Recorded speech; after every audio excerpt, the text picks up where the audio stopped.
ਤੁਸੀਂ ਸੁਣ ਰਹੇ ਹੋ ਨਾਨਕ ਸਿੰਘ ਦਾ ਨੋਵਲ ਮਿੱਠਾ ਮੋਹਰਾ। ਅੰਕ ਪਹਿਲਾ। ਜੋਗਿੰਦਰ ਸਿੰਘ ਦੇ ਵਿਆਹ ਨੂੰ 11 ਵਰ੍ਹੇ ਬੀਤ ਕੇ 12ਵਾਂ ਚੜ੍ਹ ਪਿਆ। ਹੁਣ ਤੀਕ ਤਾਂ ਉਸਦੇ ਦਿਲ ਉੱਤੇ ਸ਼ਕੁੰਤਲਾ ਦਾ ਹੀ ਕਬਜ਼ਾ ਰਿਹਾ ਸੀ, ਪਰ ਕੁਝ ਦਿਨਾਂ ਤੋਂ ਉਸਦੇ ਅੰਦਰ ਇੱਕ ਹੋਰ ਲਗਨ ਜਿਹੀ ਲੱਗ ਗਈ ਸੀ, ਜੋ ਵੱਧਦੀ ਇੱਥੋਂ ਤੱਕ ਵਧੀ ਕਿ ਉਸਦਾ ਪਤਨੀ ਪ੍ਰੇਮ ਦਿਨੋਂ ਦਿਨ ਫਿੱਕਾ ਪੈਣ ਲੱਗ ਪਿਆ। ਇਹ ਸੀ ਸੰਤਾਨ ਪ੍ਰਾਪਤੀ ਦੀ ਸਿੱਕ। ਅੱਜ ਕੱਲ੍ਹ ਉਹ ਹਰ ਵੇਲੇ ਸੰਤਾਨ ਦੇ ਹੀ ਸੁਪਨੇ ਲੈਂਦਾ ਰਹਿੰਦਾ ਸੀ ਤੇ ਸੰਤਾਨ ਤੋਂ ਬਿਨਾਂ ਉਸਨੂੰ ਗ੍ਰਹਿਸਥ ਜੀਵਨ ਬੜਾ ਬੋਝਲ ਤੇ ਬੇਸੁਆਦ ਜਾਪਣ ਲੱਗ ਪਿਆ ਸੀ। ਸ਼ਕੁੰਤਲਾ ਨੂੰ ਵੇਖ ਕੇ ਉਹ ਹੁਣ ਅੱਗੇ ਵਰਗਾ ਪ੍ਰਸੰਨ ਨਹੀਂ ਸੀ ਹੁੰਦਾ।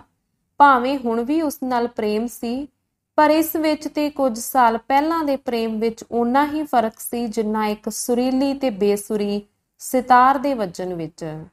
ਸ਼ਕੁੰਤਲਾ ਵੀ ਇਸ ਅਦਲਾ ਬਦਲੀ ਤੋਂ ਬੇਖਬਰ ਨਹੀਂ ਸੀ। ਉਸਨੂੰ ਵੀ ਸੰਤਾਨ ਦੀ ਸਿੱਕ ਘੱਟ ਨਹੀਂ ਸੀ। ਤੀਵੀਆਂ ਦੀ ਚਾਹ ਮਰਦਾਂ ਨਾਲੋਂ ਵਧੇਰੇ ਹੁੰਦੀ ਹੈ, ਪਰ ਪਤੀ ਦੀ ਉਪਰਾਮਤਾ ਦਾ ਫਿਕਰ ਉਸਨੂੰ ਇਸ ਤੋਂ ਸੈਂਕੜੇ ਗੁਣਾ ਵਧੇਕ ਸੀ। ਪਤੀ ਨੂੰ ਪ੍ਰਸੰਨ ਕਰਨ ਲਈ ਉਹ ਆਪਣੀ ਪੂਰੀ ਵਾਹ ਲਾ ਚੁੱਕੀ ਸੀ। ਭਾਵੇਂ ਉਹ ਪਤੀ ਲਈ ਬਲ ਦੇ ਭੱਠ ਵਿੱਚ ਝੁਕਣ ਲਈ ਵੀ ਤਿਆਰ ਸੀ, ਪਰ ਇਹ ਇੱਕ ਅਜਿਹੀ ਉਲਝਣ ਸੀ ਜਿਸ ਨੂੰ ਸੁਲਝਾਉਣਾ ਉਸਦੇ ਵੱਸ ਤੋਂ ਬਾਹਰ ਸੀ। ਜਿਉਂ-ਜਿਉਂ ਸਮਾਂ ਬੀਤਦਾ ਜਾਂਦਾ ਸੀ, ਜੋਗਿੰਦਰ ਸਿੰਘ ਦੇ ਮਨ ਅੰਦਰ ਸ਼ਕੁੰਤਲਾ ਦੀ ਥਾਂ ਪੁੱਤਰ ਦੀ ਸਿੱਕ ਮਲਦੀ ਜਾਂਦੀ ਸੀ। ਉਸਦਾ ਸੁਭਾਅ ਹੀ ਹੋਰ ਦਾ ਹੋਰ ਹੋ ਗਿਆ ਸੀ। ਗੱਲ-ਗੱਲ ਤੇ ਸ਼ਿੱਬਾ ਹੋ ਜਾਣਾ, ਬਾਹਰੋਂ ਆਉਂਦਿਆਂ ਹੀ ਬਿਨਾਂ ਬੋਲੇ ਚਾਲੇ ਕੋਈ ਕਿਤਾਬ ਫੜ ਬਹਿਣੀ ਤੇ ਜੇ ਸ਼ਕੁੰਤਲਾ ਨੇ ਕੋਈ ਗੱਲ ਪੁੱਛਣੀ ਤਾਂ ਜਾਂ ਹਾਂ ਜਾਂ ਨਾ ਕਹਿ ਕੇ ਖਹਿੜਾ ਛੁਡਾ ਲੈਣਾ। ਪਤੀ ਦਾ ਇਹ ਰਵੱਈਆ ਦੇਖ ਕੇ ਸ਼ਕੁੰਤਲਾ ਦੇ ਦਿਲ ਵਿੱਚ ਰੁੱਗ ਭਰਿਆ ਜਾਂਦਾ ਸੀ, ਪਰ ਇਸ ਤੋਂ ਛੁਟਕਾਰਾ ਪਾਉਣ ਦਾ ਉਸ ਵਿਚਾਰੀ ਪਾਸ ਕੋਈ ਰਾਹ ਨਹੀਂ ਸੀ। ਉਹ ਪਿਆਰ ਨਾਲ ਛਲਕਦਾ ਦਿਲ ਲੈ ਕੇ ਪਤੀ ਦੇ ਸਾਹਮਣੇ ਹੁੰਦੀ ਸੀ ਤਾਂ ਉਸਦਾ ਜੀ ਇਹੋ ਕਰਦਾ ਸੀ ਕਿ ਆਪਣੇ ਸਰੀਰ ਦਾ ਪੋਟਾ-ਪੋਟਾ ਵਾਰ ਕੇ ਵੀ ਉਹ ਪਤੀ ਨੂੰ ਕਿਸੇ ਤਰ੍ਹਾਂ ਹੱਸਦਾ ਗੁਟਕਦਾ ਵੇਖ ਸਕੇ। ਅੰਤ ਜੋਗਿੰਦਰ ਸਿੰਘ ਦੀ ਉਪਰਾਮਤਾ ਤੇ ਸ਼ਕੁੰਤਲਾ ਦੇ ਦੁੱਖ ਦਾ ਪਿਆਲਾ ਛਲਕਣ ਤੇ ਆ ਗਿਆ। ਇੱਕ ਦਿਨ ਦੀ ਗੱਲ ਹੈ, ਜੋਗਿੰਦਰ ਸਿੰਘ ਰੋਟੀ ਖਾ ਕੇ ਦਫ਼ਤਰ ਚਲਾ ਗਿਆ। ਸ਼ਕੁੰਤਲਾ ਬਿਨਾਂ ਖਾਧੇ ਪੀਤੇ ਹੀ ਅੰਦਰ ਜਾ ਕੇ ਮੰਜੇ ਤੇ ਲੰਮੀ ਪੈ ਗਈ। ਆਪਣੇ ਜੀਵਨ ਦੀਆਂ ਘੜੀਆਂ ਉਸਨੂੰ ਡਾਢੀਆਂ ਬੋਝਲ ਤੇ ਅਸਹਿ ਜਾਪਦੀਆਂ ਸਨ। ਆਪਣਾ ਹਿਰਦਾ ਉਸਨੂੰ ਸਖਣਾ ਮਾਲੂਮ ਹੁੰਦਾ ਸੀ ਤੇ ਅੰਦਰੋਂ ਹੀ ਕਿਸੇ ਅਬੁਝਵੀਂ ਅੱਗ ਦਾ ਸੇਕ ਆ ਕੇ ਉਸਦੇ ਅੰਗ ਨੂੰ ਲੂ ਰਿਹਾ ਸੀ। ਉਸਦੇ ਅੰਦਰ ਕਈ ਨਵੇਂ ਖਿਆਲ ਉੱਠਦੇ ਸਨ ਤੇ ਆਪਣੀਆਂ ਭਿਆਨਕ ਸ਼ਕਲਾਂ ਬਦਲ ਕੇ ਉਸਨੂੰ ਡਰਾ ਰਹੇ ਸਨ। ਉਸਨੂੰ ਦੂਰ ਸਾਰੇ ਦਿਸਦਾ ਪਿਆ ਸੀ ਆਪਣੇ ਪਤਾ ਨਹੀਂ ਭਵਿਸ਼ਤ ਸੁੱਖਾਂ ਦਾ ਸੰਸਾਰ, ਪਰ ਉਸਦਾ ਮੁੱਲ ਬਹੁਤ ਜ਼ਿਆਦਾ ਸੀ, ਅਰਥਾਤ ਸ਼ਕੁੰਤਲਾ ਦੇ ਜੀਵਨ ਦੀ ਆਹੂਤੀ। ਉਹ ਇਹਨਾਂ ਖਿਆਲਾਂ ਵਿੱਚ ਪਤਾ ਨਹੀਂ ਹਜੇ ਹੋਰ ਕਿੰਨਾ ਕੁ ਚਿਰ ਗੁੰਮ ਰਹਿੰਦੀ, ਪਰ ਕਿਸੇ ਦੇ ਪੌੜੀਆਂ ਚੜ੍ਹਨ ਦੀ ਆਵਾਜ਼ ਨੇ ਉਸਦੀ ਸਮਾਧੀ ਭੰਗ ਕਰ ਦਿੱਤੀ। ਇਸ ਦੇ ਨਾਲ ਹੀ ਆਵਾਜ਼ ਆਈ, ਸ਼ਕੁੰਤਲਾ। ਸ਼ਕੁੰਤਲਾ ਸਮਝ ਗਈ ਕਿ ਉਸਦੀ ਸਹੇਲੀ ਪਾਰਵਤੀ ਦੀ ਆਵਾਜ਼ ਹੈ। ਉਹ ਝਟਪਟ ਉੱਠ ਬੈਠੀ ਤੇ ਪੱਲੇ ਨਾਲ ਅੱਖਾਂ ਪੂੰਝ ਕੇ ਬੋਲੀ, ਪਾਰਵਤੀ ਆ ਲੰਘ ਆ। ਇੰਨੇ ਨੂੰ ਪਾਰਵਤੀ ਤੇ ਹੋਰ ਮੁਟਿਆਰਾਂ ਕਮਰੇ ਵਿੱਚ ਆ ਗਈਆਂ। ਪਾਰਵਤੀ ਨੇ ਸ਼ਕੁੰਤਲਾ ਦੇ ਮੋਢੇ ਤੇ ਹੌਲਾ ਜਿਹਾ ਧੱਪਾ ਮਾਰ ਕੇ ਮਿੱਠੇ ਜੇ ਗੁੱਸੇ ਨਾਲ ਕਿਹਾ, ਵੇਖੇ ਨਾ, ਸਾਨੂੰ ਤਿਆਰ ਕਰਕੇ ਤੇ ਆਪ ਬੀਬੀ ਰਾਣੀ ਹਜੇ ਤੋੜੀ ਪਲੰਗ ਤੇ ਚੜੀ ਬੈਠੀ ਏ।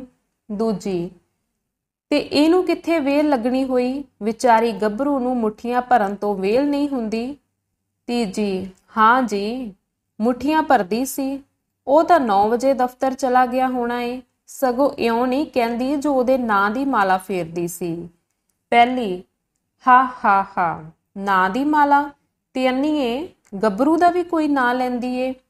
ਸ਼ਕੁੰਤਲਾ ਨੇ ਸਹੇਲੀਆਂ ਦਾ ਮਾਣ ਰੱਖਣ ਲਈ ਦਿਲ ਦੇ ਭਾਂਬੜ ਨੱਪ ਕੇ ਤੇ ਮੁਸਕਰਾ ਕੇ ਕਿਹਾ, ਤੁਹਾਨੂੰ ਤਾਂ ਬਸ ਹਰ ਵੇਲੇ ਗੱਭਰੂਆਂ ਦੇ ਸੁਪਨੇ ਆਉਂਦੇ ਰਹਿੰਦੇ ਨੇ। ਨਾ ਜਾਣ ਦਿੱਤਾ ਕਰੋ ਹੱਟੀਆਂ ਤੇ, ਘਰੇ ਹੀ ਬਿਠਾਈ ਰੱਖਿਆ ਕਰੋ। ਚੰਨਨ ਦਈ ਬੋਲੀ, ਕੁੜੇ, ਅੱਜ ਤੇ ਜਾਪਦਾ ਏ ਜੀਕਨ ਗੱਭਰੂ ਨਾਲ ਲੜ ਕੇ ਹਟੀ ਏ। ਜਿੰਦੋ, ਆਹੋ ਨੀ ਆਹੋ, ਵੇਖੇ ਨਾ ਪਾਰੋ, ਬਈ ਧਰਮ ਨਾਲ ਦੱਸੀ, ਅੱਖਾਂ ਲਾਲ ਨਹੀਂ ਸੂ ਹੋਈਆਂ ਰੋ ਕੇ। ਇਹ ਤਾਂ ਅੱਜ ਜ਼ਰੂਰ ਲੜੀ ਹੋਈ ਏ। ਚੰਨਨ ਦਈ, ਬਈ ਇਹ ਗੱਲ ਤੇ ਸੱਚੀ ਏ, ਅੱਖਾਂ ਤਾਂ ਜ਼ਰੂਰ ਲਾਲ ਨੇ। ਤਿੰਨੇ ਹਸਤੀਆਂ ਸ਼ਕੁੰਤਲਾ ਦੇ ਦੁਆਲੇ ਹੋ ਗਈਆਂ ਤੇ ਤਰ੍ਹਾਂ ਤਰ੍ਹਾਂ ਦੇ ਪ੍ਰਸ਼ਨ ਕਰਕੇ ਉਸ ਤੋਂ ਰੋਣ ਦਾ ਕਾਰਨ ਪੁੱਛਣ ਲੱਗੀਆਂ। ਸ਼ਕੁੰਤਲਾ ਨੇ ਉਹਨਾਂ ਨੂੰ ਗਲੋਂ ਲਾਉਣ ਲਈ ਕਹਿ ਦਿੱਤਾ ਕਿ ਪੇਕਿਆਂ ਨੂੰ ਯਾਦ ਕਰਕੇ ਰੋਣਾ ਆ ਗਿਆ ਸੀ। ਇਸ ਤੋਂ ਪਿੱਛੋਂ ਸ਼ਕੁੰਤਲਾ ਨੇ ਕੱਪੜੇ ਬਦਲੇ ਤੇ ਸਹੇਲੀਆਂ ਦੇ ਨਾਲ ਹੋ ਤੁਰੀ। ਅੰਕ ਦੂਸਰਾ।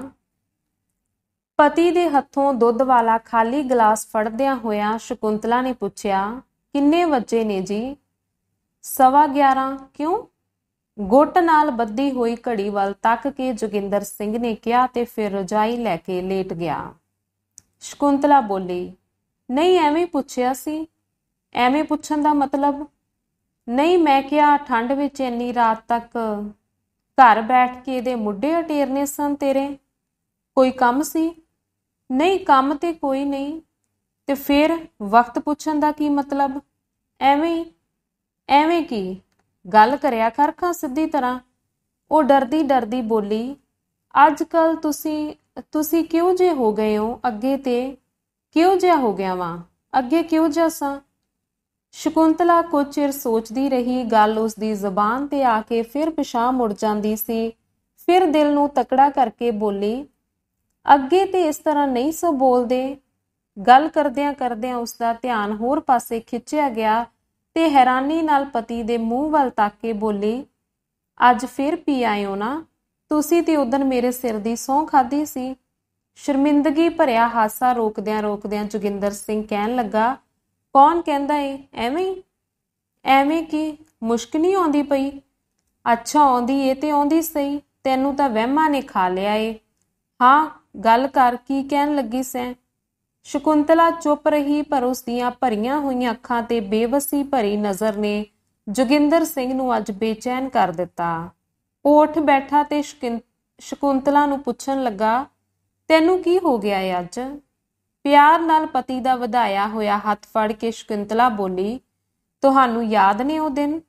ਕਿਹੜੇ ਦਿਨ? ਉਹੀ ਵਿਆਹ ਦੇ। ਵਿਆਹ ਦਾ ਦ੍ਰਿਸ਼ ਇੱਕ ਵਾਰੀ ਫਿਰ ਜੋਗਿੰਦਰ ਸਿੰਘ ਦੀਆਂ ਅੱਖਾਂ ਅੱਗੇ ਫਿਰਨ ਲੱਗਾ।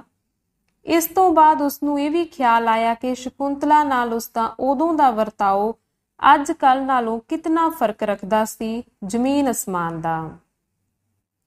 ਆਪਣੇ ਇਸ ਕੋਰੇ ਤੇ ਬਨੌਟੀ ਪਿਆਰ ਉੱਤੇ ਉਸਨੂੰ ਘ੍ਰਿਣਾ ਹੋਣ ਲੱਗੀ। ਉਸਦੇ ਚਿਹਰੇ ਉੱਤੇ ਸ਼ਰਮ ਤੇ ਢੀਠਪੁਣੇ ਦੀ ਇੱਕ ਝਲਕ ਦੌੜ ਗਈ ਤੇ ਸੰਕੋਚਵੀਂ ਜਿਹੀ ਆਵਾਜ਼ ਵਿੱਚ ਬੋਲਿਆ, ਯਾਦ ਨੇ ਵਿਆਹ ਦੇ ਦਿਨ? ਪਰ ਉਹਨਾਂ ਦਿਨਾਂ ਵਿੱਚ ਤੇ ਹੁਣ ਵਿੱਚ ਤੈਨੂੰ ਕੋਈ ਫਰਕ ਜਾਪਦਾ ਏ? ਬੜਾ ਭਾਰੀ। ਕਿੰਨਾ ਕੁ? 12 ਵਰ੍ਹਿਆਂ ਦਾ। ਜੋਗਿੰਦਰ ਸਿੰਘ ਦਾ ਸਿਰ ਨਿਉ ਗਿਆ। ਉਸ ਦੇ ਸਾਹਮਣੇ ਸ਼ਕੁੰਤਲਾ ਨਹੀਂ ਸੀ ਬੈਠੀ ਹੋਈ, ਸਗੋਂ ਉਸ ਦੀਆਂ ਬੇਪਰਵਾਹੀਆਂ ਦਾ ਸ਼ਿਕਾਰ ਹੋਈ ਹੋਈ ਇੱਕ ਬੇਦੋਸ਼ੀ ਤੇ ਸਤਾਈ ਹੋਈ ਅਬਲਾ, ਜਿਹੜੀ ਅੱਜ ਤੋਂ 12 ਵਰ੍ਹੇ ਪਹਿਲਾਂ ਉਸ ਲਈ ਸਭ ਕੁਝ ਸੀ। ਉਸ ਵੱਲ ਨਜ਼ਰ ਭਰ ਕੇ ਤੱਕਣ ਦਾ ਜੋਗਿੰਦਰ ਸਿੰਘ ਨੂੰ ਹੀਆ ਨਾ ਪਿਆ। ਫਿਰ ਵੀ ਸ਼ਕੁੰਤਲਾ ਦੇ ਭਾਵਾਂ ਦੀ ਤਸਵੀਰ ਨੂੰ ਹੋਰ ਤਰ੍ਹਾਂ ਵੇਖਣ ਲਈ ਉਸ ਨੇ ਪਿਆਰ ਭਰੇ ਲਹਿਜੇ ਵਿੱਚ ਪੁੱਛਿਆ, ਤੇ ਮੈਂ ਹੁਣ ਤੇਰੇ ਨਾਲ ਪਿਆਰ ਨਹੀਂ ਕਰਦਾ? ਕਰਦੇ ਹੋ? ਫਿਰ ਪਰ ਦਾ ਕੀ ਮਤਲਬ? ਪਰ ਉਹ ਪਿਆਰ ਅਸਲੀ ਤੇ ਇਹ ਨਕਲੀ ਏ। ਸ਼ਕੁੰਤਲਾ ਨੇ ਕੋਈ ਜਵਾਬ ਨਾ ਦਿੱਤਾ। ਜੋਗਿੰਦਰ ਸਿੰਘ ਨੇ ਫਿਰ ਪੁੱਛਿਆ, ਇਸ ਗੱਲ ਦਾ ਸਬੂਤ? ਸਬੂਤ? ਸ਼ਕੁੰਤਲਾ ਨੇ ਥਿੜਕਵੀਂ ਆਵਾਜ਼ ਵਿੱਚ ਕਿਹਾ, ਸਬੂਤ? ਨਾ ਉਮੀਦੀ। ਕਾਹਦੀ ਨਾ ਉਮੀਦੀ? ਪੁੱਤਰ ਦੀ। ਕਹਿ ਕੇ ਆਪਣੇ ਵਾਕ ਦਾ ਅਸਰ ਵੇਖਣ ਲਈ ਉਸਨੇ ਗੌਰ ਨਾਲ ਪਤੀ ਦੇ ਚਿਹਰੇ ਵੱਲ ਤੱਕਿਆ, ਜਿੱਥੋਂ ਉਹ ਉੱਤਰ ਮਿਲਿਆ ਜਿਸ ਦੀ ਉਸਨੂੰ ਆਸ ਸੀ। ਜੋਗਿੰਦਰ ਸਿੰਘ ਦੇ ਮੂੰਹੋਂ ਕੁਝ ਨਾ ਨਿਕਲਿਆ। ਸ਼ਕੁੰਤਲਾ ਦੇ ਅੰਦਰ ਕੋਈ ਗੁੱਝਾ ਜਿਹਾ ਬਲ ਆ ਗਿਆ ਤੇ ਉਸਨੇ ਰਤਾ ਜ਼ੋਰਦਾਰ ਆਵਾਜ਼ ਵਿੱਚ ਕਿਹਾ, ਮੇਰੀ ਇੱਕ ਗੱਲ ਮੰਨੋਗੇ? ਦੱਸ, ਜੋਗਿੰਦਰ ਸਿੰਘ ਨੇ ਨੀਵੀਂ ਨਜ਼ਰ ਪਾਈ ਕਿਹਾ। ਸ਼ਕੁੰਤਲਾ ਬੋਲੀ, ਪਹਿਲਾਂ ਇਕਰਾਰ ਕਰੋ। ਜੋਗਿੰਦਰ ਸਿੰਘ ਦਾ ਦਿਲ ਘਾਉ ਮਾਊ ਹੋ ਰਿਹਾ ਸੀ। ਆਪਣੀ ਪੱਥਰ ਦਿਲੀ ਅਤੇ ਸ਼ਕੁੰਤਲਾ ਦੀ ਤਰਸਯੋਗ ਹਾਲਤ ਦਾ ਖਿਆਲ ਤੇ ਹਮਦਰਦੀ ਤੇ ਪਿਆਰ ਦੇ ਸੋਮੇ ਉਸਦੇ ਅੰਦਰੋਂ ਫੁੱਟ ਨਿਕਲੇ। ਉਹ ਸੋਚਣ ਲੱਗਾ, ਵਿਚਾਰੀ ਦੇ ਕੋਮਲ ਦਿਲ ਤੇ ਮੈਂ ਕਿੰਨੀਆਂ ਸੱਟਾਂ ਲਾ ਚੁੱਕਾ ਹਾਂ। ਫਿਰ ਪਿਆਰ ਨਾਲ ਗਦਗਦ ਹੋ ਕੇ ਬੋਲਿਆ, ਤੂੰ ਜੋ ਕਹੇਂਗੀ ਮੈਂ ਮੰਨਾਂਗਾ। ਪਹਿਲਾਂ ਸਹੁੰ ਚੁੱਕੋ। ਕਿਸ ਦੀ? ਮੇਰੇ ਸਿਰ ਦੀ। ਜੋਗਿੰਦਰ ਸਿੰਘ ਸਮਝ ਗਿਆ ਕਿ ਇਹ ਮੇਰੇ ਪਾਸੋਂ ਬਨੌਟੀ ਪ੍ਰੇਮ ਦੀ ਥਾਂ ਅੱਗੇ ਵਰਗੇ ਸੱਚੇ ਪ੍ਰੇਮ ਦੀ ਅਭਿਲਾਖਣ ਹੈ। ਉਹ ਬੋਲਿਆ, ਜੋ ਕਹੇਗੀ ਮੰਨਾਂਗਾ। ਮੇਰੇ ਸਿਰ ਦੀ ਸਹੁੰ ਜੇ। ਆਹੋ, ਗੱਲ ਵੀ ਦੱਸ ਹੁਣ। ਮੁਕਰੋਗੇ ਤੇ ਨਹੀਂ? ਨਹੀਂ ਮੁਕਰਦਾ, ਪਰ ਤੂੰ ਗੱਲ ਵੀ ਦੱਸੇ। ਮੁਕਰੋਗੇ ਤਾਂ ਮੇਰਾ ਮੋਈ ਦਾ ਮੂੰਹ ਵੇਖੋਗੇ। ਤੂੰ ਦੱਸ ਵੀ, ਮੈਨੂੰ ਕੱਚੀ ਨੂੰ ਖਾਓਗੇ? ਓਏ ਮੇਰਿਆ ਰੱਬਾ, ਛੱਡ ਵੀ ਹੁਣ ਲੰਮੇ ਕਿੱਸੇ। ਸ਼ਕੁੰਤਲਾ ਆਪਣੇ ਆਪ ਉੱਤੇ ਪੂਰਾ ਕਾਬੂ ਪਾ ਕੇ ਬੋਲੀ, ਪਰ ਉਸਦੇ ਸਾਰੇ ਸਰੀਰ ਵਿੱਚ ਇੱਕ ਵਾਰੀ ਕੰਬਣੀ ਛਿੜ ਗਈ। ਇਸ ਅੱਤ ਦੀ ਠੰਡ ਵੇਲੇ ਵੀ ਉਸਦੇ ਮੱਥੇ ਉੱਤੇ ਕਈ ਤੁਪਕੇ ਪਾਣੀ ਦੇ ਡਲਕ ਪਏ ਤੇ ਦਿਲ ਉਸਦਾ ਧੜਕਣ ਲੱਗਾ। ਉਧਰ ਜੋਗਿੰਦਰ ਸਿੰਘ ਨੂੰ ਗੱਲ ਸੁਣ ਕੇ ਇਉਂ ਮਾਲੂਮ ਹੋਇਆ ਜੀਕਨ ਉਸਦੇ ਸਾਹਮਣੇ ਕਿਸੇ ਨੇ ਬੰਬ ਦਾ ਗੋਲਾ ਸੁੱਟ ਦਿੱਤਾ ਹੋਵੇ। ਸ਼ਕੁੰਤਲਾ ਦਾ ਇਹ ਵਾਕ ਉਸਦੀ ਰਗ ਰਗ ਵਿੱਚ ਧਸ ਗਿਆ ਤੇ ਉਸਦੇ ਸਾਰੇ ਸਰੀਰ ਤੇ ਦਿਮਾਗ ਵਿੱਚ ਧੁੰਦ ਜਿਹੀ ਛਾ ਗਈ। ਭਾਵੇਂ ਉਹ ਸੰਤਾਨ ਦੀ ਸਿੱਕ ਵਿੱਚ ਪਾਗਲ ਹੋਇਆ ਫਿਰਦਾ ਸੀ, ਪਰ ਸ਼ਕੁੰਤਲਾ ਦੇ ਅਜਿਹੇ ਭਾਵਾਂ ਨੇ ਤਾਂ ਆਤਮ ਤਿਆਗ ਨੇ ਉਸਦੇ ਦਿਲ ਨੂੰ ਇੱਕਦਮ ਪਲਟ ਦਿੱਤਾ। ਉਹ ਬੇਵਸਾ ਹੋ ਕੇ ਬੋਲਿਆ, ਮੈਂ ਆਪਣੀ ਸਹੁੰ ਵਾਪਸ ਲੈਂਦਾ ਹਾਂ। ਇਹ ਕਦੇ ਨਹੀਂ ਹੋ ਸਕਦਾ ਕਿ ਇੱਕ ਮਰਦ ਸਹੁੰ ਖਾ ਕੇ ਮੁੱਕਰ ਜਾਵੇ। ਕਹਿ ਕੇ ਸ਼ਕੁੰਤਲਾ ਨੇ ਉਸਦੇ ਅਧੂਰੇ ਵਾਕ ਨੂੰ ਪੂਰਾ ਕਰ ਦਿੱਤਾ। ਸ਼ਕੁੰਤਲਾ। ਜੋਗਿੰਦਰ ਸਿੰਘ ਉਸ ਵੱਲ ਦੋਵੇਂ ਬਾਹਾਂ ਵਧਾ ਕੇ ਬੋਲਿਆ, ਮੈਨੂੰ ਮੁਆਫ ਕਰ, ਮੈਂ ਤੇਰੇ ਨਾਲ ਧੱਕਾ ਕੀਤਾ ਏ। ਪਤੀ ਦੀਆਂ ਬਾਹਾਂ ਦਾ ਸਤਿਕਾਰ ਕਰਦੀ ਹੋਈ ਸ਼ਕੁੰਤਲਾ ਬੋਲੀ, ਤੁਸਾਂ ਹਜੇ ਹੁਣੀ ਮੇਰੇ ਸਿਰ ਦੀ ਸਹੁੰ ਚੁੱਕੀ ਸੀ, ਪਰ ਤੇਥੋਂ ਬਖਸ਼ਵਾ ਲਵਾਂਗਾ। ਤੁਹਾਨੂੰ ਮੇਰੀ ਮੁਰਾਦ ਜ਼ਰੂਰ ਪੂਰੀ ਕਰਨੀ ਪਵੇਗੀ। ਕੀ ਮੁਰਾਦ? ਬਾਲ ਖਿਡਾਉਣ ਦੀ। ਵਾਹਿਗੁਰੂ ਕਰੇ ਤੇਰੀ ਮੁਰਾਦ ਛੇਤੀ ਪੂਰੀ ਹੋਵੇ, ਪਰ ਇਹ ਮੇਥੋਂ ਨਹੀਂ ਪੂਰੀ ਹੋ ਸਕਦੀ। ਕਿਉਂ? ਮੈਨੂੰ ਔਲਾਦ ਨਹੀਂ ਹੋਵੇਗੀ। ਕਿਉਂ? ਤੂੰ ਕੋਈ ਬੁੱਢੀ ਹੋ ਗਈ ਏ ਹਜੇ, ਤੇ ਤੇਰੀ ਉਮਰ ਮਸਾਂ 25-26 ਵਰ੍ਹਿਆਂ ਦੀ ਹੋਵੇਗੀ। ਬੁੱਢੀ ਤਾਂ ਨਹੀਂ ਹੋ ਗਈ, ਪਰ ਕੱਲ ਸੁਭਦਰਾ ਤੇ ਚੰਨਨ ਦੇਈ ਮੈਨੂੰ ਬਦੋ-ਬਦੀ ਲੇਡੀ ਡਾਕਟਰ ਪਾਸ ਲੈ ਗਈਆਂ ਸਨ। ਫੇਰ ਕੀ ਕਿਹਾ ਸੀ ਉਸਨੇ? ਕਹਿੰਦੀ ਸੀ ਤੇਰਾ ਸਰੀਰ ਮੋਟਾ ਹੋ ਗਿਆ ਏ, ਧਰਨ ਤੇ ਚਰਬੀ ਚੜ ਗਈ ਏ, ਇਸੇ ਕਰਕੇ। ਜੋਗਿੰਦਰ ਸਿੰਘ ਦੇ ਅੰਦਰ ਇਹ ਸੁਣ ਕੇ ਮੱਧਮ ਜਿਹੀ ਪੀੜ ਹੋਈ ਤੇ ਹੌਸਲੇ ਨਾਲ ਬੋਲਿਆ, ਚੱਲ ਨਾ ਸਹੀ ਫਿਰ, ਪੁੱਤਰ ਕਿਹੜਾ ਸਾਰੀ ਦੁਨੀਆ ਨੂੰ ਖੱਟੀਆਂ ਖਵਾਉਣ ਡਏ ਹੋਏ ਨੇ। ਇਸ ਤੋਂ ਬਾਅਦ ਉਹ ਸ਼ਕੁੰਤਲਾ ਦੇ ਦਿਲ ਦਾ ਮਜ਼ਮੂਨ ਪੜ੍ਹਨ ਲਈ ਬੜੇ ਗੌਰ ਨਾਲ ਉਸਦੇ ਚਿਹਰੇ ਵੱਲ ਤੱਕਣ ਲੱਗਾ, ਪਰ ਉਸਦੀਆਂ ਅੱਖਾਂ ਨੇ ਉਹੀ ਕੁਝ ਡਿੱਠਾ ਜੋ ਕੁਝ ਉਸਦੇ ਕੰਨਾਂ ਨੇ ਸੁਣਿਆ ਸੀ। ਅੰਕ ਤੀਸਰਾ। ਇਸ ਤਰ੍ਹਾਂ ਕੁਝ ਸਮਾਂ ਹੋਰ ਲੰਘ ਗਿਆ। ਜੋਗਿੰਦਰ ਸਿੰਘ ਹੁਣ ਲੱਗਦੀ ਵਾਹ ਸ਼ਕੁੰਤਲਾ ਨੂੰ ਖੁਸ਼ ਰੱਖਣ ਵਿੱਚ ਰਹਿੰਦਾ ਸੀ, ਪਰ ਅਲੂਣੇ ਪਕਵਾਨ ਵਿੱਚੋਂ ਸ਼ਕੁੰਤਲਾ ਨੂੰ ਉਹ ਸਵਾਦ ਨਹੀਂ ਸੀ ਆਉਂਦਾ ਜਿਸ ਦੀ ਉਹ ਲੋੜਵੰਦ ਸੀ। ਪਤੀ ਦਾ ਦੂਜਾ ਵਿਆਹ ਕਰਾਉਣ ਦੀ ਲਗਨ ਉਸਦੇ ਦਿਲ ਵਿੱਚ ਬਰਾਬਰ ਕਾਇਮ ਰਹੇ। ਜਿਵੇਂ ਰਿਸ਼ ਨੂੰ ਦੂਰੋਂ ਆਉਂਦਾ ਵੇਖ ਕੇ ਛੋਟਾ ਬਾਲ ਖੁਸ਼ੀ ਨਾਲ ਭੁੜਕ ਕੇ ਉਸ ਵੱਲ ਵੱਧਦਾ ਹੈ, ਉਸਦੇ ਭਾਣੇ ਇਹ ਕੋਈ ਚੰਗੀ ਚੀਜ਼ ਹੋਵੇਗੀ, ਪਰ ਜਦੋਂ ਹੀ ਉਹ ਰਿਸ਼ ਦੇ ਨੇੜੇ ਜਾਂਦਾ ਹੈ, ਡਰ ਨਾਲ ਇੱਕਦਮ ਸਹਿਮ ਜਾਂਦਾ ਹੈ। ਇਹੋ ਹਾਲ ਸ਼ਕੁੰਤਲਾ ਦਾ ਸੀ। ਉਹ ਸੌਂਕਣਾ ਦੇ ਵਰਤਾਓ ਤੇ ਉਸ ਤੋਂ ਪੈਦਾ ਹੋਣ ਵਾਲੇ ਕਲੇਸ਼ਾਂ ਤੋਂ ਉੱਕੀ ਬੇਖਬਰ ਸੀ। ਇਸ ਸੰਬੰਧੀ ਉਹ ਕੇਵਲ ਇਤਨਾ ਹੀ ਸਮਝਦੀ ਸੀ ਕਿ ਘਰ ਵਿੱਚ ਇੱਕ ਹੋਰ ਵਹੁਟੀ ਆ ਜਾਵੇਗੀ। ਜਦ ਉਸਦੇ ਘਰ ਸੰਤਾਨ ਹੋ ਪਵੇਗੀ ਤਾਂ ਉਸਦੇ ਪਤੀ ਦੀ ਉਦਾਸੀ ਇੱਕਦਮ ਖੁਸ਼ੀ ਵਿੱਚ ਵੱਟ ਜਾਵੇਗੀ। ਉਹ ਫੁੱਲਿਆ ਨਹੀਂ ਸਮਾਵੇਗਾ ਤੇ ਉਸਨੂੰ ਅੱਗੇ ਨਾਲੋਂ ਵਧੇਕ ਪਿਆਰ ਰਹੇਗਾ। ਪਰ ਇਸ ਦੇ ਨਾਲ ਹੀ ਜਦ ਉਸਨੂੰ ਇਹ ਖਿਆਲ ਆਉਂਦਾ ਕਿ ਮੇਰਾ ਪਤੀ ਮੈਥੋਂ ਛੁੱਟ ਕਿਸੇ ਹੋਰ ਨਾਲ ਵੀ ਪਿਆਰ ਕਰੇਗਾ, ਤਾਂ ਉਸਦੇ ਦਿਲ ਵਿੱਚ ਕਈਆਂ ਖਤਰਿਆਂ ਤੇ ਵਹਿਮਾਂ ਦੇ ਬੱਦਲ ਉਮੰਡ ਆਉਂਦੇ। ਉਸਨੇ ਆਪਣੇ ਸਾਰੇ ਭਾਵਾਂ ਨੂੰ ਪਤੀ ਦੀ ਖੁਸ਼ੀ ਵਿੱਚ ਲੀਨ ਕਰ ਦਿੱਤਾ ਤੇ ਆਉਣ ਵਾਲੇ ਖਤਰਿਆਂ ਨੂੰ ਝੱਲਣ ਲਈ ਆਪਣੇ ਆਪ ਨੂੰ ਬਹੁਤ ਹੱਦ ਤੱਕ ਤਿਆਰ ਕਰ ਲਿਆ।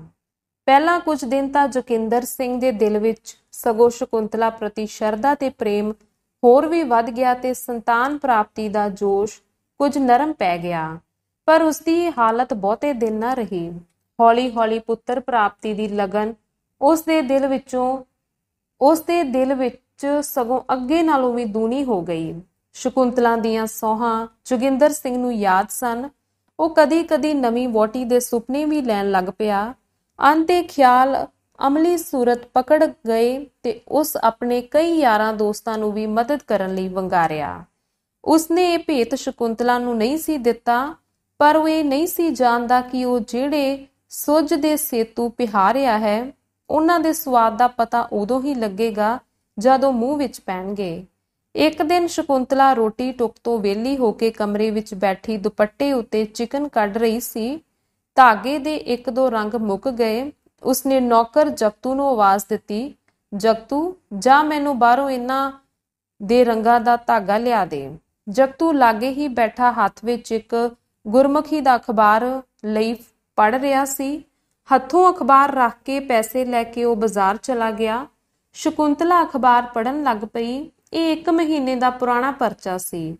ਵਰਕੇ ਫੋਲਦਿਆਂ ਫੋਲਦਿਆਂ ਅਚਾਨਕ ਉਸਦੀ ਨਜ਼ਰ ਇੱਕ ਸੁਰਖੀ ਤੇ ਜਾ ਕੇ ਰੁਕ ਗਈ। ਉੱਥੇ ਲਿਖਿਆ ਸੀ, ਵਰ ਲਈ ਕੰਨਿਆ ਦੀ ਲੋੜ। ਉਹ ਜਰਾ ਗੌਰ ਨਾਲ ਇਸ ਨੂੰ ਪੜ੍ਹਨ ਲੱਗੀ। ਇਸ਼ਤਿਹਾਰ ਇਸ ਤਰ੍ਹਾਂ ਸੀ, ਮੇਰੇ ਇੱਕ ਪਤਵੰਤੇ ਤੇ ਖਾਨਦਾਨੀ ਸਿੱਖ ਦੋਸਤ ਲਈ ਨੌਜਵਾਨ ਕੁਆਰੀ ਸੁੰਦਰ ਪੜ੍ਹੀ ਲਿਖੀ ਸੁਸ਼ੀਲ ਪਤਨੀ ਦੀ ਲੋੜ ਹੈ। ਵਰ ਦੀ ਉਮਰ 30 ਸਾਲ ਦੀ ਹੈ। ਆਪ ਕਲਰਕੀ ਦੇ ਅਹੁਦੇ ਤੇ ਹਨ। ਇਸ ਤੋਂ ਛੋਟ ਜ਼ਮੀਨ ਜਾਇਦਾਦ ਦੇ ਮਾਲਕ ਵੀ ਹਨ। ਆਪਣੇ ਘਰ ਸੁਪਤਨੀ ਮੌਜੂਦ ਹੈ, ਪਰ ਸੰਤਾਨ ਪ੍ਰਾਪਤੀ ਲਈ ਦੂਜੇ ਵਿਆਹ ਦੀ ਲੋੜ ਹੈ। ਲਿਖਤ ਪੜ੍ਹਤ ਹੇਠ ਲਿਖੇ ਪਤੇ ਤੇ ਕਰੋ। ਇਕਬਾਲ ਸਿੰਘ ਮਾਰਫਤ, ਅਖਬਾਰ ਲਾਹੌਰ। ਲੇਖ ਪੜ੍ਹਦਿਆਂ ਪੜ੍ਹਦਿਆਂ ਸ਼ਕੁੰਤਲਾ ਦੇ ਦਿਲ ਵਿੱਚ ਸ਼ੱਕ ਹੋਇਆ ਤੇ ਇਹ ਸ਼ੱਕ ਨਿਸ਼ਚੇ ਵਿੱਚ ਬਦਲ ਗਿਆ ਜਦ ਉਸਨੇ ਹੇਠਾਂ ਇਕਬਾਲ ਸਿੰਘ ਦਾ ਨਾਮ ਪੜ੍ਹਿਆ। ਇਹ ਉਸਦੇ ਪਤੀ ਦਾ ਗੂੜਾ ਦੋਸਤ ਸੀ, ਜਿਹੜਾ ਬੀਜ ਸ਼ਕੁੰਤਲਾ ਨੇ ਬੰਜਰ ਧਰਤੀ ਸਮਝ ਕੇ ਉਸ ਵਿੱਚ ਸਹਿਜ ਭਾਅ ਨਾਲ ਸੁੱਟ ਦਿੱਤਾ ਸੀ। ਉਸ ਦਾ ਬੂਟਾ ਇਤਨੀ ਛੇਤੀ ਪੁੰਗਰ ਕੇ ਤੇ ਇਤਨੀਆਂ ਲੰਮੀਆਂ ਜੜ੍ਹਾਂ ਫੜ ਜਾਏਗਾ, ਇਸ ਗੱਲ ਦਾ ਉਸਨੂੰ ਸੁਪਨੇ ਵਿੱਚ ਵੀ ਖਿਆਲ ਨਹੀਂ ਸੀ। ਉਸਦੇ ਦਿਲ ਨੂੰ ਇੱਕ ਧੱਕਾ ਜਿਹਾ ਵੱਜਾ, ਪਰ ਝੱਟ ਹੀ ਉਸਨੇ ਆਪਣੇ ਆਪ ਨੂੰ ਸੰਭਾਲ ਕੇ ਦਿਲ ਨੂੰ ਦਿਲਬਰੀਆਂ ਦੇਣੀਆਂ ਸ਼ੁਰੂ ਕਰ ਦਿੱਤੀਆਂ। ਇਹ ਦਿਲਬਰੀਆਂ ਉਸੇ ਤਰ੍ਹਾਂ ਦੀਆਂ ਸਨ ਜਿਸ ਤਰ੍ਹਾਂ ਇੱਕ ਭੁੱਖ ਨਾ ਰੋ ਰਹੇ ਬੱਚੇ ਨੂੰ ਕੋਈ ਖਿਡੌਣੇ ਦੇ ਕੇ ਚੁੱਪ ਕਰਾਉਣ ਦਾ ਯਤਨ ਕਰੇ। ਇੱਕ ਵਾਰੀ ਗੁੱਸੇ ਨਾਲ ਉਸਦਾ ਚਿਹਰਾ ਤਮਤਮਾ ਉੱਠਿਆ। ਸੋਚਣ ਲੱਗੀ, ਮੇਰੇ ਸਾਹਮਣੇ ਨਾ ਕਰਦੇ ਰਹਿੰਦੇ ਨੇ ਤੇ ਅੰਦਰੋਂ ਅੰਦਰ ਇਹ ਕਾਰੇ, ਅੱਜ ਆਉਣਗੇ ਤਾਂ ਪੁੱਛਾਂਗੀ। ਪਰ ਝੱਟ ਹੀ ਉਸਦਾ ਇਹ ਖਿਆਲ ਬਦਲ ਗਿਆ ਤੇ ਫਿਰ ਸੋਚਣ ਲੱਗੀ, ਨਹੀਂ, ਇਹ ਮੂਰਖਪੁਣਾ ਹੋਵੇਗਾ। ਜਦ ਮੈਂ ਆਪ ਹੀ ਉਹਨਾਂ ਨੂੰ ਮਜਬੂਰ ਕੀਤਾ ਹੈ ਤਾਂ ਉਹਨਾਂ ਦਾ ਅਖਤਿਆਰ ਹੈ, ਜਿੱਕਣ ਚਾਹੁਣ ਕਰਨ। ਮੈਂ ਉਹਨਾਂ ਨੂੰ ਇਸ ਬਾਰੇ ਕੁਝ ਆਖਾਂਗੀ ਤਾਂ ਜ਼ਰੂਰ ਉਹਨਾਂ ਦਾ ਦਿਲ ਦੁਖੇਗਾ ਤੇ ਵੀ ਹੋ ਸਕਦਾ ਹੈ ਕਿ ਉਹ ਇਹ ਖਿਆਲ ਨੂੰ ਹੀ ਬਦਲ ਦੇਣ। ਨਹੀਂ, ਮੈਂ ਉਹਨਾਂ ਨੂੰ ਇਸ ਬਾਰੇ ਕੁਝ ਨਹੀਂ ਆਖਾਂਗੀ। ਜੋ ਮੂੰਹੋਂ ਕੱਢ ਚੁੱਕੀ ਹਾਂ ਉਸ ਨੂੰ ਠੰਡੇ ਦਿਲ ਨਾਲ ਹੋਣ ਦਿਆਂਗੀ। ਸ਼ਕੁੰਤਲਾ ਦਾ ਦਿਲ ਅੱਜ ਪਲ ਪਲ ਮਗਰੋਂ ਭਰਦਾ ਆਉਂਦਾ ਸੀ ਤੇ ਇੱਕ ਵਾਰੀ ਦਿਲ ਖੋਲ ਕੇ ਰੋਣ ਨੂੰ ਉਸਦਾ ਜੀ ਕਰਦਾ ਸੀ। ਇਹ ਕਿਉਂ ਹੁੰਦਾ ਹੈ? ਇਸ ਜਾਪਣ ਲੱਗਾ ਜਿਕਨ ਦਿਲ ਨੂੰ ਕੋਈ ਚੀਜ਼ ਥੱਲੇ ਖਿੱਚੀ ਲਈ ਜਾਂਦੀ ਹੈ। ਕਿਸੇ ਵੇਲੇ ਉਸਨੂੰ ਇੱਕ ਠੰਡਾ ਹੌਂਕਾ ਆਉਂਦਾ ਤੇ ਫਿਰ ਅੱਖਾਂ ਭਰ ਆਉਂਦੀਆਂ। ਸਾਰੀ ਦਿਹਾੜੀ ਉਸਨੇ ਡਾਢੀ ਬੇਆਰਾਮੀ ਨਾਲ ਕੱਟੀ ਤੇ ਲੋਹੜੇ ਵੇਲੇ ਜਦ ਜੋਗਿੰਦਰ ਸਿੰਘ ਦੇ ਆਉਣ ਦਾ ਵੇਲਾ ਹੋਇਆ ਤਾਂ ਉਸਨੂੰ ਇਸ ਹਾਲਤ ਦੇ ਬਦਲਣ ਦਾ ਫਿਕਰ ਪਿਆ। ਉਸਨੇ ਛੇਤੀ ਨਾਲ ਮੂੰਹ ਹੱਥ ਧੋਤਾ, ਕੰਘੀ ਵਾਹੀ, ਕੱਪੜੇ ਬਦਲੇ ਤੇ ਗੁਲਾਬੀ ਦੁਪੱਟਾ ਕੱਢ ਕੇ ਉੱਪਰ ਲਿਆ। ਇਸ ਤੋਂ ਥੋੜਾ ਹੀ ਚਿਰ ਬਾਅਦ ਜੋਗਿੰਦਰ ਸਿੰਘ ਖਾਕਦਾਨ ਨਾਲ ਬੂਟ ਪੂੰਝ ਕੇ ਕਮਰੇ ਵਿੱਚ ਆਇਆ। ਸ਼ਕੁੰਤਲਾ ਨੇ ਉੱਠ ਕੇ ਪਤੀ ਦਾ ਸਵਾਗਤ ਕੀਤਾ ਤੇ ਫਿਰ ਉਸਦੇ ਬੂਟਾਂ ਦੇ ਤਸਮੇ ਖੋਲਦੀ ਹੋਈ ਬੋਲੀ, ਅੱਜ ਚਿਰ ਲਾ ਆਏ ਹੋ। ਜੋਗਿੰਦਰ ਸਿੰਘ ਨੇ ਕੋਟ ਦੇ ਬਟਨ ਖੋਲਦਾ ਹੋਇਆ ਬੋਲਿਆ, ਦੇਰ ਹੋ ਗਈ ਸੀ ਤੇਰੇ ਕੰਮ ਲਈ। ਸ਼ਕੁੰਤਲਾ ਨੇ ਉਸਦਾ ਕੋਟ ਉਤਾਰਦਿਆਂ ਹੋਇਆ ਪੁੱਛਿਆ, ਮੇਰੇ ਕੰਮ ਲਈ? ਉਹ ਕੀ? ਜੋਗਿੰਦਰ ਸਿੰਘ ਨੇ ਕੋਟ ਦੀ ਜੇਬ ਵਿੱਚੋਂ ਇੱਕ ਲਪੇਟੀ ਹੋਈ ਪੁੜੀ ਕੱਢ ਕੇ ਸ਼ਕੁੰਤਲਾ ਨੂੰ ਫੜਾਉਂਦਿਆਂ ਹੋਇਆ ਕਿਹਾ, ਇਸ ਲਈ। ਸ਼ਕੁੰਤਲਾ ਨੇ ਪੁੜੀ ਖੋਲ ਕੇ ਵੇਖੀ। ਇਹ ਇੱਕ ਬਨਾਰਸੀ ਸਾੜੀ ਦੀ ਸੀ। ਉਹ ਤੈਹਾਂ ਉਥਲ ਕੇ ਤੇ ਪੱਲਿਆਂ ਤੇ ਹੋਏ ਤਿੱਲੇ ਦੇ ਕੰਮ ਨੂੰ ਗੌਰ ਨਾਲ ਵੇਖਦੀ ਹੋਈ ਬੋਲੀ, ਐਡੀ ਵਧੀਆ ਲਿਆਉਣ ਦੀ ਕੀ ਲੋੜ ਸੀ? ਕਿੰਨੇ ਦੀ ਲਿਆਂਦੀ ਜੇ? ਬਹੁਤੇ ਮੁੱਲ ਦੀ ਤਾਂ ਨਹੀਂ। ਤਾਂ ਵੀ ਕਿੰਨੇ ਦੀ ਆਈ ਜੇ? 45 ਦੀ। ਸ਼੍ਰੀ ਵਾਹਿਗੁਰੂ, ਹਜੇ ਕਹਿੰਦੇ ਨੇ ਬਹੁਤੇ ਮੁੱਲ ਦੀ ਨਹੀਂ। ਜੋਗਿੰਦਰ ਸਿੰਘ ਨੇ ਪਿਆਰ ਨਾਲ ਸ਼ਕੁੰਤਲਾ ਨੂੰ ਕਿਹਾ, ਤੂੰ ਇਸ ਨੂੰ ਬਹੁਤੇ ਮੁੱਲ ਦੀ ਸਮਝਣੀ ਏ? ਮੈਂ ਇਹੋ ਜਿਹੀਆਂ 1000 ਸਾੜੀਆਂ ਤੇਰੇ ਸਿਰ ਤੋਂ ਵਾਰ ਕੇ ਸੁੱਟ ਦਿਆਂ। ਕੁਝ ਚਿਰ ਸ਼ਕੁੰਤਲਾ ਨਾਲ ਗੱਲਾਂ ਕਥਾ ਕਰਕੇ ਉਹ ਅੰਦਰ ਜਾ ਕੇ ਪਲੰਗ ਤੇ ਲੰਮਾ ਪੈ ਗਿਆ। ਸ਼ਕੁੰਤਲਾ ਸਰਾਂਦੀ ਬੈਠੇ ਪਤੀ ਨੂੰ ਪੱਖਾ ਝੱਲ ਰਹੀ ਸੀ। ਪੈਂਦਿਆਂ ਹੀ ਜੋਗਿੰਦਰ ਸਿੰਘ ਘੁਰਾੜੇ ਮਾਰਨ ਲੱਗ ਪਿਆ। ਸ਼ਕੁੰਤਲਾ ਇਹ ਸੋਚ ਕੇ ਕਿ ਪਤੀ ਨੂੰ ਗਰਮੀ ਨਾ ਲੱਗੇ, ਮੰਜੇ ਤੋਂ ਉੱਠ ਕੇ ਕੋਲ ਪਈ ਕੁਰਸੀ ਤੇ ਬੈਠ ਕੇ ਪੱਖਾ ਝੱਲਣ ਲੱਗ ਪਈ। ਇਸ ਵੇਲੇ ਉਸਦੀ ਨਿਗਾਹ ਫਰਸ਼ ਤੇ ਪਏ ਇੱਕ ਲਿਫਾਫੇ ਤੇ ਪਈ। ਉਸਨੇ ਖਿਆਲ ਕੀਤਾ ਸਾੜੀ ਕੱਢਣ ਲੱਗਿਆਂ ਜੇਬ ਚੋਂ ਡਿੱਗ ਪਿਆ ਹੋਵੇਗਾ। ਚੁੱਕ ਕੇ ਕੋਟ ਦੀ ਜੇਬ ਵਿੱਚ ਰੱਖ ਦਿਆਂ। ਲਿਫਾਫਾ ਚੁੱਕ ਕੇ ਜਦੋਂ ਕੋਟ ਵੱਲ ਵਧੀ ਤਾਂ ਉਸਦੀ ਨਜ਼ਰ ਲਿਫਾਫੇ ਵਿਚਲੀ ਚਿੱਠੀ ਤੇ ਪਈ, ਜੋ ਗੁਰਮੁਖੀ ਵਿੱਚ ਸੀ ਤੇ ਉਸਦਾ ਥੋੜਾ ਕੁ ਹਿੱਸਾ ਬਾਹਰ ਨਿਕਲਿਆ ਹੋਇਆ ਸੀ, ਜਿਸ ਤੇ ਇਹ ਕੁਝ ਲਿਖਿਆ ਉਸਦੀ ਨਜ਼ਰੀ ਪਿਆ। ਪਹਿਲੀ ਵਹੁਟੀ, ਵਿਆਹ ਦਾ ਪ੍ਰਬੰਧ, ਜਾਇਦਾਦ ਪਹਿਲਾਂ। ਉਸਨੇ ਝੱਟ ਲਿਫਾਫੇ ਵਿੱਚੋਂ ਚਿੱਠੀ ਕੱਢ ਕੇ ਪੜ੍ਹਨੀ ਸ਼ੁਰੂ ਕੀਤੀ। ਇਸ ਵਿੱਚ ਲਿਖਿਆ ਸੀ, ਸ਼੍ਰੀਮਾਨ ਸਰਦਾਰ ਇਕਬਾਲ ਸਿੰਘ ਜੀ, ਆਪ ਜੀ ਵੱਲੋਂ ਕੰਨਿਆ ਦੀ ਲੋੜ ਸੰਬੰਧੀ ਚਿੱਠੀ ਅਖਬਾਰ ਵਿੱਚ ਪੜ੍ਹੀ। ਮੇਰੇ ਇੱਕ ਰਿਸ਼ਤੇਦਾਰ ਦੀ ਲੜਕੀ ਹੈ ਜਿਸ ਦੀ ਉਮਰ 18 ਵਰ੍ਹਿਆਂ ਦੀ ਹੈ ਤੇ ਲੜਕੀ ਹਰ ਤਰ੍ਹਾਂ ਆਪ ਦੀ ਮੰਗ ਦੇ ਮੁਤਾਬਿਕ ਹੈ। ਹੋਰ ਤਾਂ ਵਰ ਸੰਬੰਧੀ ਹਰ ਇੱਕ ਗੱਲ ਸਾਡੇ ਅਨੁਕੂਲ ਹੈ, ਪਰ ਵਹੁਟੀ ਪਹਿਲੀ ਮੌਜੂਦ ਹੈ, ਇਹ ਗੱਲ ਵਿਚਾਰ ਗੋਚਰੀ ਹੈ। ਇਸ ਹਾਲਤ ਵਿੱਚ ਵਿਆਹ ਦਾ ਪ੍ਰਬੰਧ ਕਰਨਾ ਸਾਡੇ ਲਈ ਤਾਂ ਹੀ ਸੁਖਦਾਈ ਹੋ ਸਕਦਾ ਹੈ ਜੇ ਵਰ ਦੀ ਕੁੱਲ ਜਾਇਦਾਦ ਲੜਕੀ ਦੇ ਨਾਂ ਕਰ ਦਿੱਤੀ ਜਾਵੇ। ਸੋ ਪਹਿਲਾਂ ਇਸੇ ਗੱਲ ਦਾ ਫੈਸਲਾ ਹੋਣਾ ਚਾਹੀਦਾ ਹੈ। ਜੇ ਇਹ ਸ਼ਰਤ ਪ੍ਰਵਾਨ ਹੋਵੇ ਤਾਂ ਸਾਡੇ ਵੱਲੋਂ ਵੀ ਹੋਰ ਸਭ ਗੱਲਾਂ ਦੀ ਪ੍ਰਵਾਨਗੀ ਹੀ ਸਮਝੋ। ਉੱਤਰ ਛੇਤੀ ਦੇਣਾ, ਆਪ ਦਾ ਦਾਸ। ਸ਼ਕੁੰਤਲਾ ਸਮਝ ਗਈ ਕਿ ਬਸ ਹੁਣ ਦੂਰ ਸੁਨੀਂਦੇ ਨੇੜੇ ਆਏ। ਉਸਨੇ ਝੱਟ ਲਿਫਾਫਾ ਕੋਟ ਦੀ ਜੇਬ ਵਿੱਚ ਪਾ ਦਿੱਤਾ ਤੇ ਆਪ ਫਿਰ ਕੁਰਸੀ ਤੇ ਬੈਠ ਕੇ ਪਤੀ ਨੂੰ ਪੱਖੀ ਝੱਲਣ ਲੱਗ ਪਈ। ਇਸ ਵੇਲੇ ਉਸਦੇ ਦਿਲ ਵਿੱਚ ਸੈਂਕੜੇ ਤਰ੍ਹਾਂ ਦੇ ਖਿਆਲਾਂ ਦਾ ਜਵਾਰ ਭਾਟ ਆ ਰਿਹਾ ਸੀ ਤੇ ਉਹ ਇਸ ਘੁੰਮਣ ਘੇਰੀ ਵਿੱਚ ਕਦੇ-ਕਦੇ ਇਤਨੀ ਡੁੱਬ ਜਾਂਦੀ ਸੀ ਕਿ ਉਸਨੂੰ ਆਪਣੇ ਆਪ ਦਾ ਵੀ ਪਤਾ ਨਹੀਂ ਸੀ ਰਹਿੰਦਾ। ਇਸੇ ਹਾਲਤ ਵਿੱਚ ਸਵਾ ਘੰਟਾ ਬੀਤ ਗਿਆ। ਜੋਗਿੰਦਰ ਸਿੰਘ ਦੀ ਅੱਖ ਖੁੱਲੀ। ਉਸਨੇ ਡਿੱਠਾ ਸ਼ਕੁੰਤਲਾ ਸਿਰ ਹਿੱਕ ਨਾਲ ਲਾਈ, ਅੱਖਾਂ ਮੀਟੀ, ਕੁਰਸੀ ਤੇ ਢਾਸ ਨਾਲ ਲਾਈ ਇਸ ਤਰ੍ਹਾਂ ਬੈਠੀ ਹੈ ਮਾਨੋ ਕੋਈ ਤਪਸਵੀ ਡੂੰਘੀ ਸਮਾਧੀ ਵਿੱਚ ਜੁੜਿਆ ਹੋਇਆ ਹੈ। ਉਸਨੇ ਪੱਖੀ ਉਸਦੇ ਹੱਥੋਂ ਖਿੱਚ ਲਈ ਤੇ ਹੌਲੀ-ਹੌਲੀ ਉਹਨੂੰ ਝੱਲਣ ਲੱਗ ਪਿਆ। ਹਵਾ ਦਾ ਇੱਕੋ ਝੋਕਾ ਲੱਗਣ ਨਾਲ ਸ਼ਕੁੰਤਲਾ ਚਿੰਤਨ ਹੋ ਗਈ। ਜੋਗਿੰਦਰ ਸਿੰਘ ਨੇ ਪੁੱਛਿਆ, ਕੀ ਗੱਲ ਹੈ, ਨੀਂਦਰ ਆ ਗਈ ਸੀ? ਨਹੀਂ, ਨੀਂਦਰ ਤੇ ਨਹੀਂ ਆਈ, ਐਵੇਂ ਊਂਘ ਜਿਹੀ ਆ ਗਈ ਸੀ। ਸ਼ਕੁੰਤਲਾ ਦਾ ਦਿਲ ਕੀਤਾ ਕਿ ਇਹਨਾਂ ਨੂੰ ਇੱਕ ਵਾਰੀ ਪੁੱਛ ਤਾਂ ਛੱਡਾਂ, ਪਰ ਫਿਰ ਕਿਸੇ ਖਿਆਲ ਨੇ ਉਸਦਾ ਮੂੰਹ ਬੰਦ ਕਰ ਦਿੱਤਾ। ਫਿਰ ਵੀ ਉਹ ਪਤੀ ਦੇ ਦਿਲ ਨੂੰ ਟਟੋਲਣ ਦੀ ਖਾਹਿਸ਼ ਨੂੰ ਰੋਕ ਨਾ ਸਕੀ ਤੇ ਬੋਲੀ, ਹੈਂ ਜੀ, ਮੈਨੂੰ ਪੇਕੇ ਨਹੀਂ ਜੇ ਭੇਜਣਾ? ਜੋਗਿੰਦਰ ਸਿੰਘ ਨੂੰ ਹੋਰ ਵੀ ਫਿਕਰ ਪੈ ਗਿਆ। ਭਾਵੇਂ ਸ਼ਕੁੰਤਲਾ ਨੇ ਇਹ ਗੱਲ ਕਿਸੇ ਹੋਰ ਹੀ ਮਤਲਬ ਲਈ ਕਹੀ ਸੀ, ਪਰ ਉਸ ਸਮਝਿਆ ਕਿ ਇਸ ਨੂੰ ਮੇਰੀ ਕਰਤੂਤ ਦੀ ਕਿਤੋਂ ਭਿਣਕ ਨਾ ਪੈ ਗਈ ਹੋਵੇ, ਸ਼ਕੁੰਤਲਾ ਕਿਸੇ ਤਰ੍ਹਾਂ ਸਿਰ ਨਾ ਹੋ ਜਾਵੇ, ਇਸੇ ਡਰ ਦਾ ਮਾਰਿਆ ਤਾਂ ਉਹ ਉਸ ਲਈ ਸਾੜੀ ਖਰੀਦ ਲਿਆਇਆ ਸੀ। ਉਸਦੇ ਚਿਹਰੇ ਉੱਤੇ ਲਾਲੀ ਫਿਰ ਗਈ, ਪਰ ਝੱਟ ਹੀ ਆਪਣੇ ਭਾਵ ਨੂੰ ਦਬਾ ਕੇ ਬੋਲਿਆ, ਕਿਉਂ? ਪੇਕੇ ਜਾਣ ਦੀ ਕੀ ਕਾਹਲੀ ਪੈ ਗਈ? ਇੱਥੇ ਮੈਂ ਇਕੱਲਾ ਕੀਕਨ ਰਹਾਂਗਾ। ਨਹੀਂ, ਕਾਹਲੀ ਤੇ ਕੋਈ ਨਹੀਂ, ਪਰ ਕੀ? ਤੁਹਾਡੇ ਕੰਮ ਲਈ ਜਾਣਾ ਸੀ। ਮੇਰੇ ਕੰਮ ਲਈ? ਉਹ ਕੀ? ਸਾਕ ਲਈ, ਤੁਹਾਡੇ ਲਈ ਵਹੁਟੀ ਢੂੰਡਣ। ਜੋਗਿੰਦਰ ਸਿੰਘ ਦੀ ਜਾਨ ਵਿੱਚ ਆਈ। ਸਗੋਂ ਇਹ ਸੋਚ ਕੇ ਕਿ ਸ਼ਕੁੰਤਲਾ ਦੇ ਦਿਲ ਵਿੱਚ ਵੀ ਮੇਰੇ ਦੂਜੇ ਵਿਆਹ ਲਈ ਹਜੇ ਤੱਕ ਇੱਛਾ ਜਿਉਂ ਦੀ ਤਿਉਂ ਮੌਜੂਦ ਹੈ, ਉਸ ਦੇ ਦਿਲ ਵਿੱਚ ਇੱਕ ਤਰ੍ਹਾਂ ਦੀ ਖੁਸ਼ੀ ਦੀਆਂ ਕੁਤਕੁਤਾਰੀਆਂ ਹੋਣ ਲੱਗ ਪਈਆਂ ਤੇ ਉਹ ਬਹੁਰੂਪੀਏ ਵਾਲਾ ਸਾਂਗ ਪਲਟ ਕੇ ਬੋਲਿਆ, ਸ਼ਕੁੰਤਲਾ, ਫਿਰ ਉਹੀ ਬੇਤੁਕੀਆਂ। ਮੈਨੂੰ ਮਾਲੂਮ ਹੁੰਦਾ ਏ ਤੂੰ ਮੇਰਾ ਦਿਲ ਦੁਖਾਉਣ ਲਈ ਮੈਨੂੰ ਘੜੀ ਮੁੜੀ ਛੇੜਨੀ ਏ। ਤੇਰੇ ਹੁੰਦਿਆਂ ਕਿਸੇ ਦੂਸਰੀ ਜਨਾਨੀ ਦਾ ਫੁਰਨਾ ਵੀ ਮੇਰੇ ਦਿਲ ਵਿੱਚ ਨਹੀਂ ਫੁਰ ਸਕਦਾ। ਤੁਹਾਨੂੰ 100 ਖਾਦੀ ਦਾ ਚੇਤਾ ਭੁੱਲ ਗਿਆ ਏ। ਮੈਂ ਜ਼ਰੂਰ ਤੁਹਾਡਾ ਵਿਆਹ ਕਰਕੇ ਛੱਡਾਂਗੀ। ਇਹ ਸਧਾਰਨ ਗੱਲਾਂ ਨਹੀਂ ਸਨ, ਦੋਹਾਂ ਦੇ ਦਾਅ ਪੇਚ ਸਨ। ਸ਼ਕੁੰਤਲਾ ਤਾਂ ਆਪਣੇ ਥਾਂ ਪਤੀ ਦੇ ਦਿਲ ਦੀ ਹਾਥ ਲੈ ਰਹੀ ਸੀ, ਪਰ ਜੋਗਿੰਦਰ ਸਿੰਘ ਆਪਣੇ ਜਾਣੇ ਕਬੂਤਰੀ ਨੂੰ ਫੌਹਣ ਲਈ ਫਰੇਬ ਦਾ ਜਾਲ ਵਿਛਾ ਕੇ ਉਸ ਵਿੱਚ ਚੋਗਾ ਸੁੱਟ ਰਿਹਾ ਸੀ। ਇਸ ਗੱਲ ਕਥ ਦਾ ਇਹਨਾਂ ਦੋਹਾਂ ਦਿਲਾਂ ਤੇ ਉੱਕਾ ਹੀ ਇੱਕ ਦੂਜੇ ਤੋਂ ਉਲਟ ਅਸਰ ਪੈ ਰਿਹਾ ਸੀ। ਜੇ ਸ਼ਕੁੰਤਲਾ ਦੇ ਦਿਲ ਤੇ ਪਤੀ ਦੀਆਂ ਗੱਲਾਂ ਲੂਣ ਦੇ ਛਿੱਟੇ ਬਣ ਕੇ ਉਸਦੇ ਛਾਲਿਆਂ ਨੂੰ ਫੱਟਾਂ ਦੇ ਰੂਪ ਵਿੱਚ ਵਟਾ ਰਹੀਆਂ ਸਨ, ਤਾਂ ਸ਼ਕੁੰਤਲਾ ਦੀਆਂ ਗੱਲਾਂ ਜੋਗਿੰਦਰ ਸਿੰਘ ਦੇ ਚੰਚਲ ਤੇ ਡੁੱਲਵੇਂ ਮਨ ਲਈ ਠੁੰਮਣੇ ਦਾ ਕੰਮ ਕਰ ਰਹੀਆਂ ਸਨ। ਉਹ ਰੁਮਾਲ ਨਾਲ ਆਪਣੀਆਂ ਅਥਰੂਹੀਨ ਅੱਖਾਂ ਨੂੰ ਰਗੜਦਾ ਹੋਇਆ ਰੋਣੀ ਜਿਹੀ ਆਵਾਜ਼ ਵਿੱਚ ਬੋਲਿਆ, ਸ਼ਕੁੰਤਲਾ, ਬਸ ਤੈਨੂੰ ਮੇਰੀ ਸਹੁੰ, ਇਸ ਗੱਲ ਦਾ ਮੁੜ ਕੇ ਨਾਂ ਨਾ ਲਈ। ਜੇ ਤੂੰ ਮੇਰਾ ਦਿਲ ਦੁਖਾਣੋਂ ਨਾ ਟਲੀਓ ਤਾਂ ਮੈਂ ਕੁਝ ਖਾ ਕੇ। ਸ਼ਕੁੰਤਲਾ ਨੇ ਝੱਟ ਉਸਦੇ ਮੂੰਹ ਅੱਗੇ ਹੱਥ ਦੇ ਲਿਆ। ਬੁੱਲਾਂ ਨੂੰ ਹੱਥ ਛੂੰਹਦਿਆਂ ਹੀ ਜੋਗਿੰਦਰ ਸਿੰਘ ਨੂੰ ਇਸ ਤਰ੍ਹਾਂ ਮਾਲੂਮ ਹੋਇਆ ਜਿਕਨ ਸ਼ਕੁੰਤਲਾ ਦਾ ਹੱਥ ਕੰਬ ਰਿਹਾ ਹੈ। ਉਸਨੇ ਛੇਤੀ ਨਾਲ ਉਸਦੇ ਦੋਵੇਂ ਹੱਥ ਆਪਣੇ ਹੱਥਾਂ ਵਿੱਚ ਫੜ ਲਏ, ਫਿਰ ਉਸਦੀਆਂ ਬਾਹਾਂ ਫੜੀਆਂ ਤੇ ਫਿਰ ਮੋਢਿਆਂ ਤੇ ਹੱਥ ਰੱਖੇ। ਪਰ ਇਹ ਸਾਰੇ ਅੰਗ ਇਸ ਤਰ੍ਹਾਂ ਥਰ-ਥਰ ਕੰਬ ਰਹੇ ਸਨ ਮਾਨੋ ਬਰਫ਼ ਵਿੱਚੋਂ ਕੱਢੇ ਗਏ ਹਨ।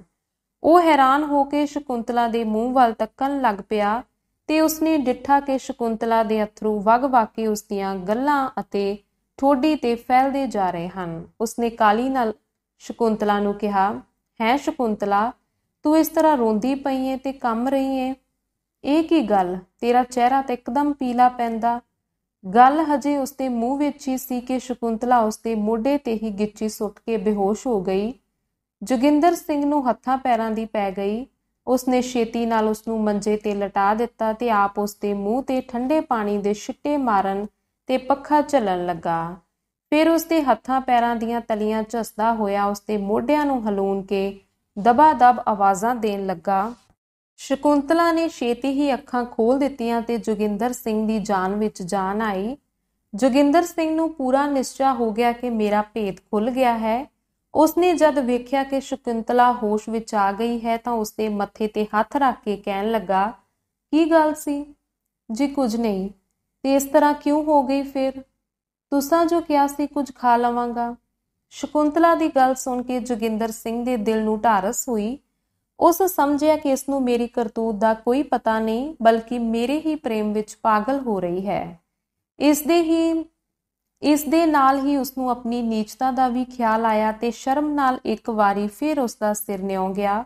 ਉਹ ਸੋਚਣ ਲੱਗਾ, ਜਿਹੜੀ ਸ਼ਕੁੰਤਲਾ ਮੈਨੂੰ ਰੱਬ ਤੋਂ ਵੱਧ ਸਮਝਦੀ ਹੈ, ਜਿਹੜੀ ਸ਼ਕੁੰਤਲਾ ਮੈਨੂੰ ਸੁਖੀ ਬਣਾਉਣ ਲਈ ਆਪਣੇ ਆਪ ਨੂੰ ਜਿਉਂਦੀ ਹੀ ਮੌਤ ਦੇ ਮੂੰਹ ਵਿੱਚ ਝੋਕ ਰਹੀ ਹੈ, ਤੇ ਜਿਸ ਸ਼ਕੁੰਤਲਾ ਨੇ ਮੇਰੀ ਖਾਤਰ ਆਉਣ ਵਾਲੇ ਦੁੱਖਾਂ ਨੂੰ ਸਹਾਰਨ ਲਈ ਆਪਣੇ ਆਪ ਨੂੰ ਹੁਣ ਤੋਂ ਹੀ ਤਿਆਰ ਕਰ ਲਿਆ ਹੈ, ਕੀ ਉਸ ਸ਼ਕੁੰਤਲਾ ਲਈ ਮੇਰਾ ਇਹੋ ਫਰਜ਼ ਹੈ ਕਿ ਉਸਨੂੰ ਜਿਉਂਦੀ ਨੂੰ ਫੜ ਕੇ ਚਿਖਾ ਵਿੱਚ ਸੁੱਟ ਦਿਆਂ? ਉਫ, ਮੈਂ ਕਿੱਡਾ ਜ਼ਾਲਮ ਹਾਂ, ਕਿਤਨਾ ਨਿਰਦਈ ਤੇ ਕਪਟੀ ਹਾਂ। ਇਸ ਭੋਲੀ ਸਵਰਗ ਦੀ ਦੇਵੀ ਨਾਲ ਇਤਨਾ ਛਲ। ਆਹ, ਇਸ ਨੂੰ ਦੁਖੀ ਕਰਕੇ ਮੈਂ ਕਦੇ ਸੁੱਖ ਨਹੀਂ ਪਾਵਾਂਗਾ।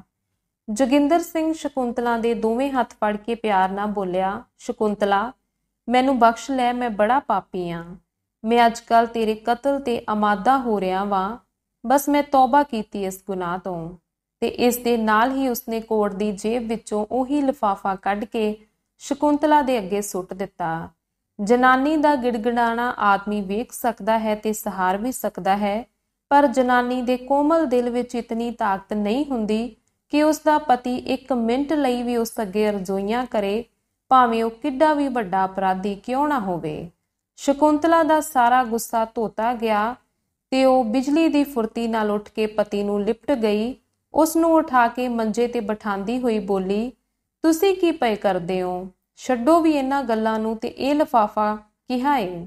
ਜੋਗਿੰਦਰ ਸਿੰਘ ਭਰੇ ਹੋਏ ਗਲੇ ਨਾਲ ਬੋਲਿਆ, ਇਹ ਲਿਫਾਫਾ ਨਹੀਂ, ਤੇਰੇ ਸੀਨੇ ਵਿੱਚ ਖੋਬਣ ਲਈ ਜ਼ਹਿਰ ਵਿੱਚ ਭਿੱਜਾ ਹੋਇਆ ਤੀਰ ਏ। ਇਸ ਨੂੰ ਚੰਗੀ ਤਰ੍ਹਾਂ ਪੜ੍ਹ ਕੇ ਮੇਰੀ ਬੇਹਯਾਈ ਤੇ ਲਾਹਨਤਾਂ ਪਾ। ਇਹ ਮੇਰੇ ਵਿਆਹ ਦੇ ਬਾਰੇ ਕੁੜੀ ਵਾਲਿਆਂ ਵੱਲੋਂ ਆਇਆ ਹੋਇਆ ਖੱਤ ਏ। ਸ਼ਕੁੰਤਲਾ ਨੂੰ ਜੇ ਖਬਰ ਅਚਾਨਕ ਸੁਣਨੀ ਪੈਂਦੀ ਤਾਂ ਖਬਰੇ ਉਸਦਾ ਕੀ ਹਾਲ ਹੁੰਦਾ, ਪਰ ਉਸਨੂੰ ਇਹ ਸਾਰਾ ਭੇਤ ਪਹਿਲਾਂ ਹੀ ਮਾਲੂਮ ਸੀ ਤੇ ਨਾਲ ਹੀ ਉਹ ਅਜਿਹੀਆਂ ਤੇ ਇਸ ਤੋਂ ਸਖਤ ਮੁਸੀਬਤਾਂ ਦੇ ਟਾਕਰੇ ਲਈ ਪਹਿਲਾਂ ਤੋਂ ਹੀ ਆਪਣੇ ਆਪ ਨੂੰ ਤਿਆਰ ਕਰ ਰਹੀ ਸੀ।